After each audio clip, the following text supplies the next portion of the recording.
আমরা আজকে রান্না করব বিফ কালি মির্চ। এটা খুবই মজার একটা ডিশ এবং খুব ইজিলি অল্প কয়েকটা উপাদানে রান্না করা যায়।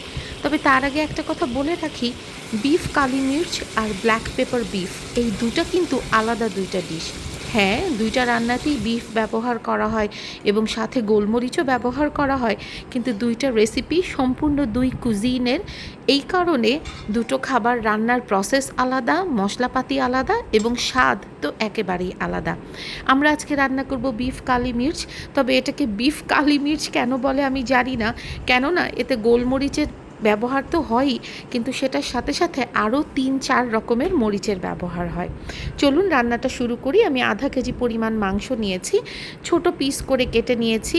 চর্বিসহ মাংস যেরকম নেবেন সেরকম খাস্তা টুকরাও নেবেন। এটা গরুর পেছনের রানের মাংস। এইটা দিয়ে কিংবা সিনার মাংস দিয়ে বিফ কালি মির্চ রান্নাটা খুব মজা হয়। একটুখানি হাড়ও নিতে পারেন সাথে, কোনো অসুবিধা নেই। এই রান্নাটা পুরোটাই করতে হবে ঘি দিয়ে।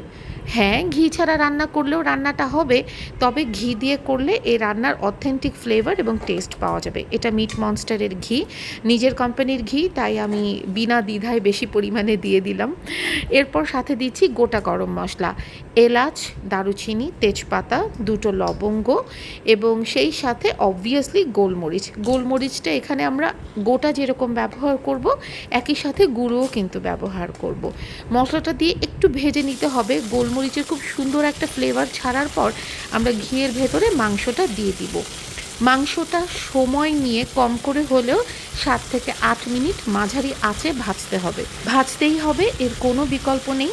আপনি চাইলে সব কিছু দিয়ে মেখে একসাথে বসিয়ে দিতে পারেন, কিন্তু তাতে বিফ কালি মির্চের আসল ফ্লেভারটা আসবে না।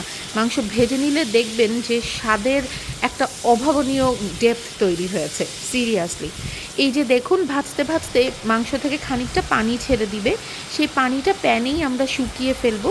মাংসটা যখন ভাজা ভাজা হয়ে যাবে একদম, তখন আমরা অন্যান্য মশলাগুলো অ্যাড করব। অন্যান্য মশলা বলতে আমরা প্রথমে দেব হচ্ছে আদা এবং রসুন বাটা। আধা কেজি মাংসের জন্য আমি 1 চা চামচ আদা বাটা এবং 1 চা চামচ রসুন বাটা দিয়েছি। আদা রসুন বাটাটা দিয়ে ভালোভাবে খানিকক্ষণ আমরা ভেজে নিব, যেন আদা রসুনের কাঁচা গন্ধটা চলে যায়। এই রান্নাতে মশলাগুলো একটু ভাগে ভাগে স্টেপ বাই স্টেপ দিতে হবে আর কি। এবার আমি দিয়ে দিচ্ছি লবণ। মাংস ভাজার সময় লবণ দিয়ে দিলে কিন্তু আগেই বেশি পানি ছেড়ে দিবে। 2 চামচ টক দই আমি খুব ভালোভাবে ফেটিয়ে নিয়েছিলাম, সেটা আমি মাংসের ভেতরে দিয়ে দিচ্ছি। এই টক দইটাও দিতেই হবে, নতুবা মাংসটা ঠিকমতো সফট হবে না। তবে টক দইয়ের জন্য কিন্তু কোনো টক টক স্বাদ হবে না। কেন হবে না সেটা আমি রান্নার শেষের দিকে গেলেই বুঝতে পারবেন। আধা কেজি মাংসে 2 টেবিল চামচ আমরা দিলাম টক দই। এরপর আমি দিয়ে দিব বেশ কতগুলো কাঁচামরিচ। যদি আপনি ঝালটা বেশি খান, কাঁচামরিচটা মাঝখান থেকে চিড়ে বা ফেলে দিবেন। আমি গোটা কাঁচামরিচই দিচ্ছি এবং এই কাঁচামরিচটা দিয়ে আরও 5-7 মিনিট আমরা মাংসটাকে মাঝারি আঁচে কষিয়ে নিব। দই থেকে দেওয়া মানে দই থেকে ছাড়া পানিটা যেন ভালোভাবে শুকিয়ে যায় ততক্ষণ পর্যন্ত।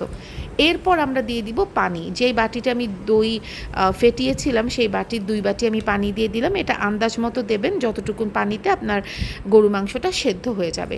এটা গরুর মাংস, মুরগির মাংস এবং খাসির মাংস, 3 রকমের মাংস দিয়েই কিন্তু একই রেসিপিতে রান্না করা যাবে। আমার মাংসটা এখন সেদ্ধ হয়ে গেছে। এখন আমি এতে দিয়ে দিচ্ছি আধা চা চামচের মতো গরম মশলার গুঁড়ো। গরম মশলার গুঁড়ো আপনি নিজের ফেভারিট যে কোনো গরম মশলা ব্যবহার করতে পারেন, কোনো সমস্যা নেই, আমারটা বাসায় তৈরি। এরপর আমি দিয়ে দিচ্ছি আধা চামচের খানিকটা বেশি কালো গোলমরিচ গুঁড়ো। এটাও নিজের ইচ্ছা মতো, আপনি 1 চা চামচও দিতে পারেন, আবার এর চাইতে কমও দিতে পারেন। তবে যেহেতু নাম বিফ কালি মির্চ, তাই গোলমরিচের গুঁড়োটা কিন্তু একটু বেশিই দিতে হবে, কালো গোলমরিচের গুঁড়ো। গোলমরিচ ভেজে গুঁড়ো করার কোনো প্রয়োজন নেই, জাস্ট নর্মাল গোলমরিচ আপনি গুঁড়ো করে নেবেন এবং খাবারে দেওয়ার আগে একদম ফ্রেশলি গুঁড়োটা করবেন। এরপর আমি দিচ্ছি গোটা গোটা পেঁয়াজ 4 টুকরা করে নেওয়া এবং সেই সাথে কয়েক টুকরো শুকনো মরিচ। শুকনো মরিচটা সুন্দর রঙের জন্য, আর পেঁয়াজটা হচ্ছে দইকে ব্যালেন্স করার জন্য। এই রান্নাতে এখন পর্যন্ত আমরা কোনো পেঁয়াজ ব্যবহার করিনি, এবারই প্রথম দিলাম। পেঁয়াজের একটা ন্যাচারাল সুইটনেস আছে যেটা দইয়ের টক ভাবটাকে ব্যালেন্স করে দিবে। পরিবেশনের আগে আগে দিতে হবে আদা কুচি এবং কাঁচামরিচ কুচি। এটা আপনার খাবারটাকে একটা অন্য লেভেলে নিয়ে যাবে। ট্রাস্ট মি, এই রান্নাটা যখন করবেন তখন ঘ্রাণে আপনার বাড়িঘর ভরে যাবে। রান্না করার সময়ই ঘি এবং মাংস মিলে এত সুন্দর একটা ঘ্রাণ হবে যেটা বলে বোঝানোর মতো না। তাই আমি রিকোয়েস্ট করব রান্নাটা অবশ্যই ঘি দিয়ে করবেন। কোনো কারণে যদি মাংসটা সেদ্ধ হতে আপনার সমস্যা হয় সেক্ষেত্রে কিন্তু আপনি রান্নায় 1 চা চামচ সিরকা কিংবা খানিকটা কাঁচা পেঁপে বাটাও দিতে পারেন। যদি আপনি এই খাবারে গ্রেভিটা বেশি রাখতে চান তাহলে আদা রসুন বাটা দেওয়ার সময় খানিকটা পেঁয়াজ বাটাও কিন্তু দিতে পারেন, কিংবা টক দই দেওয়ার সময় ভেতরে খানিকটা বেরেস্তা মিশিয়ে একসাথে ব্লেন্ড করে তখনও দিতে পারেন। এতে খাবারটাতে বেশ খানিকটা গ্রেভি তৈরি হবে। রেসিপিটা যদি ট্রাই করেন তাহলে কিন্তু আমাকে অবশ্যই জানবেন যে কেমন লাগলো।